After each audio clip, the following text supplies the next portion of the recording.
ஓசூர் அருகே கேப்டன் விஜயகாந்த் அவர்களின் பிறந்த நாளை முன்னிட்டு நலத்திட்ட உதவிகள் வழங்கி அன்னதான நிகழ்ச்சி. தமிழகம் முழுவதும் கேப்டன் விஜயகாந்த் அவர்களின் பிறந்த நாளை முன்னிட்டு கட்சியின் தொண்டர்கள் ஆங்காங்கே கேக்கு வெட்டி இனிப்புகள் வழங்கி கோவில்களில் சிறப்பு பூஜைகள் செய்து வழிபட்டு வந்தனர். அந்த வகையில் அதன் ஒரு பகுதியாக கிருஷ்ணகிரி மாவட்டம் ஓசூர் மாநகராட்சிக்கு உட்பட்ட பேகைப்பள்ளி பஞ்சாயத்திற்கு உட்பட்ட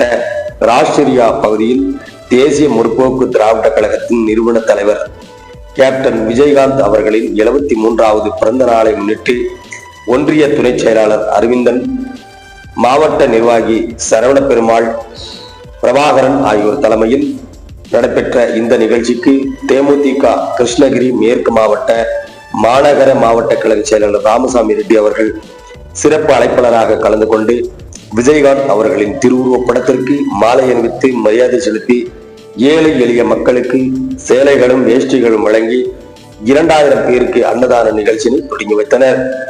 மேலும் இந்த நிகழ்ச்சியில் ராஜ்குமார், வெங்கடசாமி, காளியப்பன், பாலா, முரளி, மாணிக்கம், முனிராஜ், கலாம்பாய், ரஞ்சித்குமார், உதய்குமார், நசரத்துல்லா, சையத் மற்றும் அவைத்தலைவர் சரவணன், பொருளாளர் அறிவழகன், செயற்குழு உறுப்பினர் வாசுதேவன், துணை செயலாளர் எம் வெங்கடேஷ், ராஜசேகர், எம் வெங்கடேஷ், வடிவேல், ஈஸ்வரன், பொன்னரசு, குமார், ராஜா, நாகராஜ், மாரிதாஸ், ஒன்றிய செயலாளர்கள் கன்ராயன், அப்பையா, சிவகுமார், வரதராஜ், சுரேஷ், முனியப்பன், கிருஷ்ணன், தசரதன், மாருதி, அக்பர், பாலசுப்ரமணியன், முருகானந்தம் மற்றும்